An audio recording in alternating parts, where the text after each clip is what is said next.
Desde El Economista TV en Acapulco, estamos con Armando Ríos Peter, candidato a la presidencia. Bienvenido. Pues Miguel, Diego, feliz de estar aquí en El Economista y pues feliz de estar en mi tierra con ustedes, aquí en Acapulco. Empezamos con una pregunta facilita.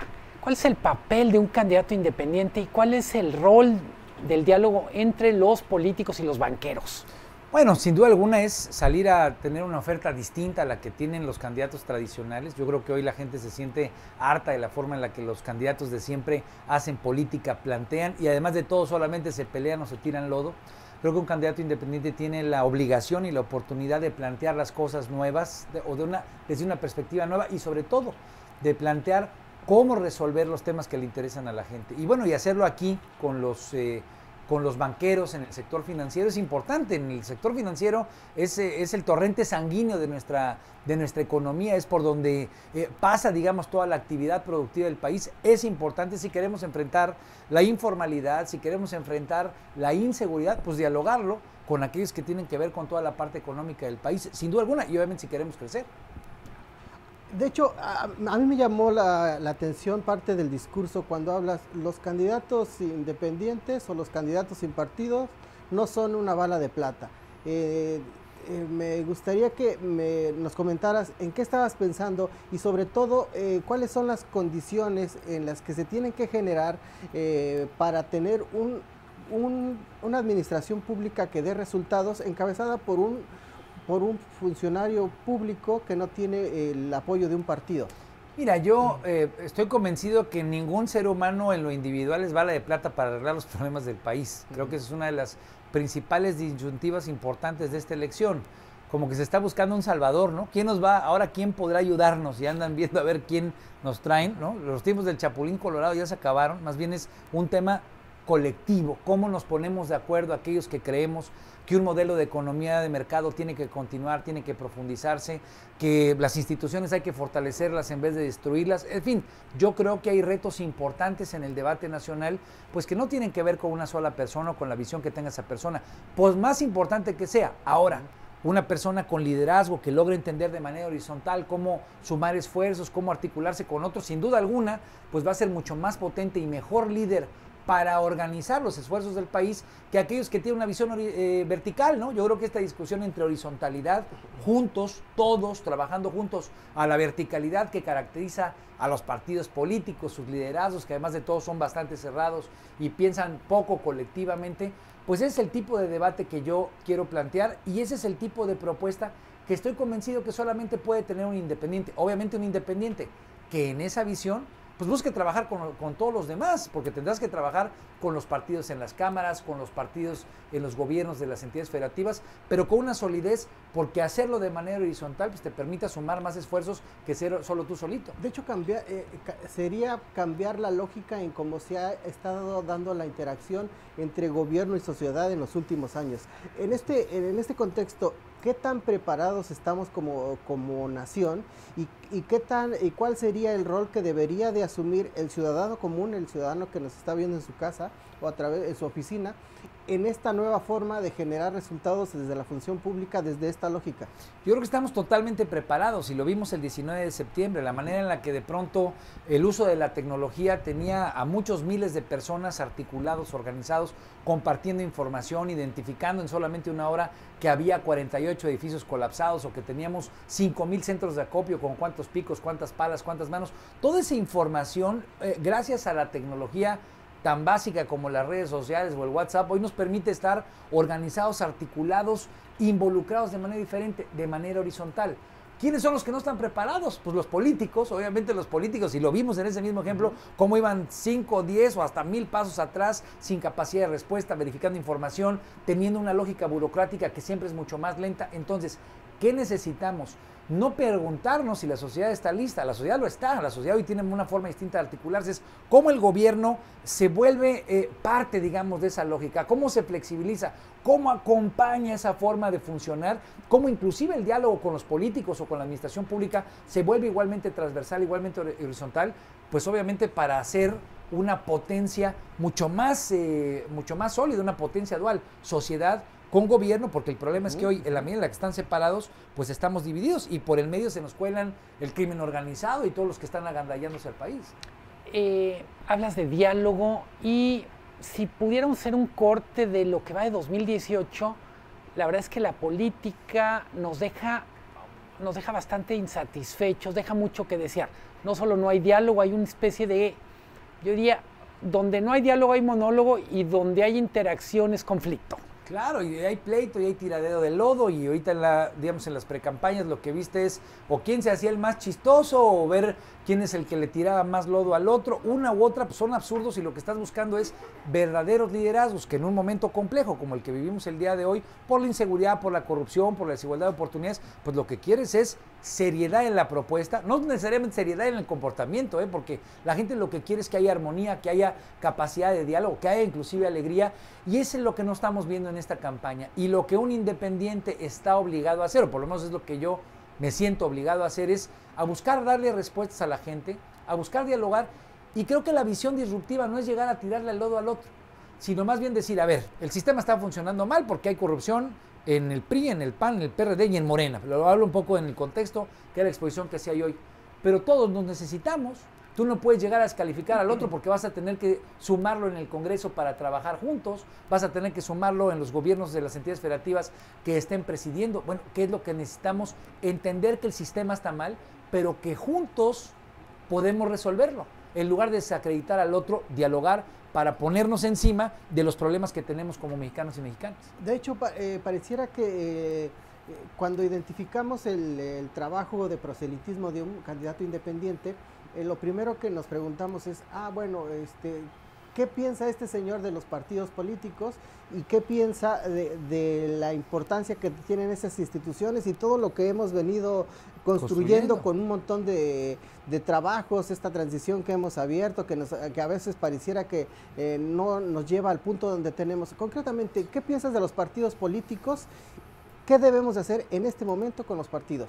A ver, mira, primero que nada, y gracias por la pregunta, yo estoy convencido que no hay democracia sin partidos políticos. De mí jamás vas a escuchar esta crítica de que no sirve y que ya jamás deben dejar de existir.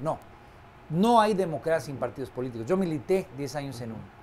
Pero también estoy convencido que en este momento, en un país como México, no puede haber peor condición para su democracia que tener partidos políticos como los que hoy tenemos. Los partidos políticos, Diego, se volvieron adictos al dinero, a ese circuito que yo comentaba, compra de votos, clientelas electorales, que te llevan a pedir recursos y que acarrean corrupción o incluso contactos con el crimen. Ese circuito hay que romperlo. Los partidos políticos, y lo vuelvo a repetir, siempre, ¿no?, serán útiles en una democracia si no se volvieron adictos al dinero. Y el problema es que los de México se volvieron adictos al dinero.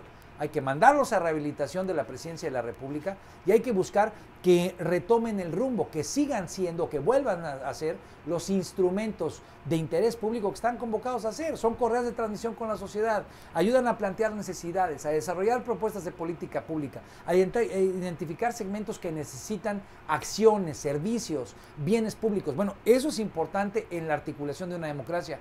Apostémosle a eso. Entonces, ¿cuál es mi idea? Un candidato a la presidencia de la República que llegue por la vía independiente puede generar las condiciones para rectificar una dinámica institucional que se nos ha ido distorsionando. Le apostamos desde hace 30 años a que del partido hegemónico pasáramos a una distribución de partidos y de competencia política electoral.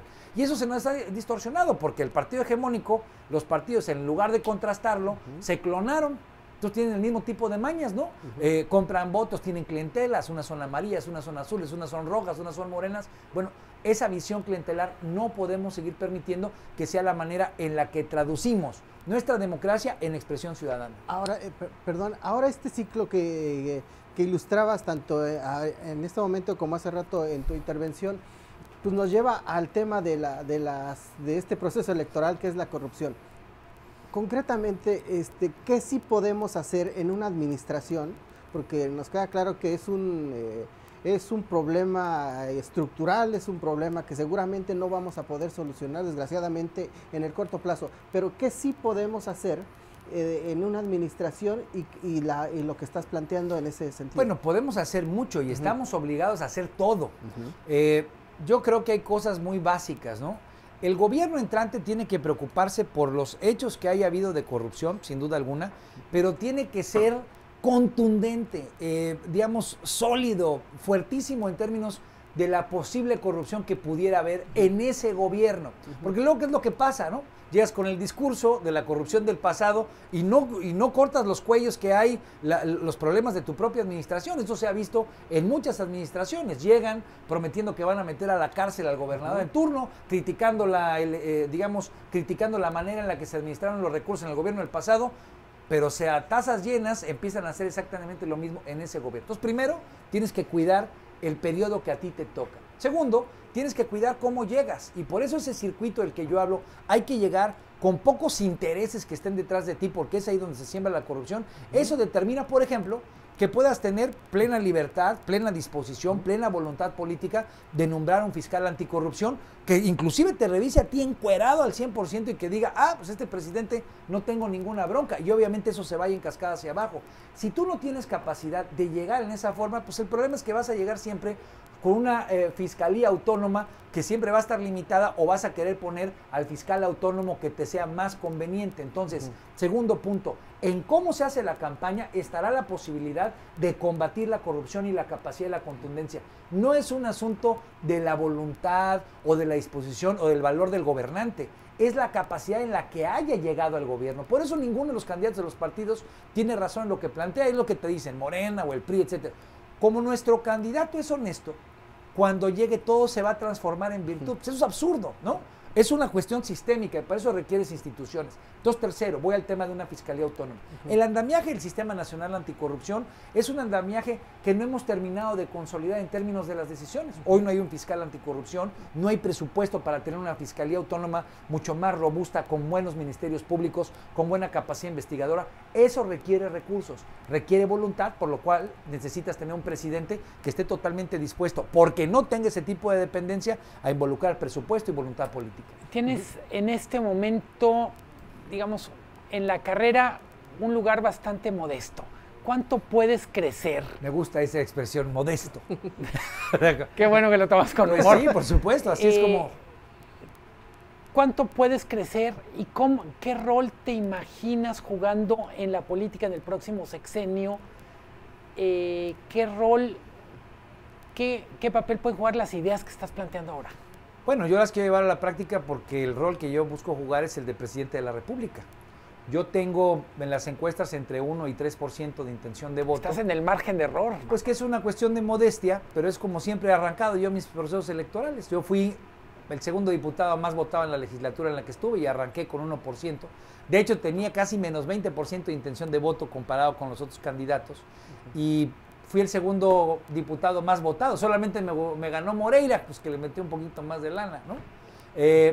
Fui el tercer senador más votado, arranqué más o menos igual. Entonces, solamente te cierro diciendo, viene la campaña, y en la campaña es precisamente mi mero mole, es donde yo sé salir a ganar. ¿Qué es lo que yo quiero? Salir a ganar, porque esa es la única ruta que nos permitiría de construir ese sistema del que estoy hablando. ¿Qué necesitas hacer para brincar y sumarte al primer pelotón? Bueno, a ver, primero que nada hay que dejar muy claro que lo que están planteando los candidatos de los partidos es más de lo mismo. A veces un poco más pintado de filosofía popular, a veces más pintado de filosofía conservadora. La verdad es que están planteando más de lo mismo. Están planteando que haya un presidente que por decisión vertical y por capacidades individuales venga a resolver a México. Y eso es apostarle a un electorado que quiere seguir siendo un niño chiquito. Un electorado que lo que busca es saber quién me va a resolver. ¿Cómo le hago para que esto no sea Venezuela? Entonces caigo en los brazos del PRI o caigo en los brazos del Frente, etc. Oye, pues ya estoy harto de la mafia en el poder, entonces caigo en los brazos de Morena. Eso es absurdo. Claro, hay electores que están en esa disposición, que quieren seguir teniendo un padre, un dueño, alguien que los vaya guiando.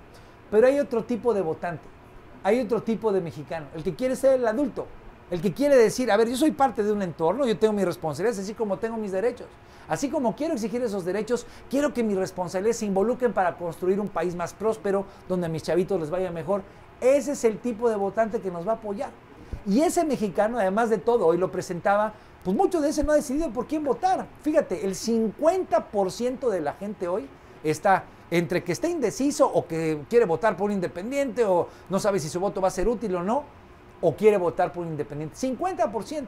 Claro que yo voy por esos votantes y estoy convencido por eso, ahora que te lo digo, además de todos relajados aquí en Acapulco, que es la fuerza motriz de mi proyecto político, que vamos a poder salir a ganar.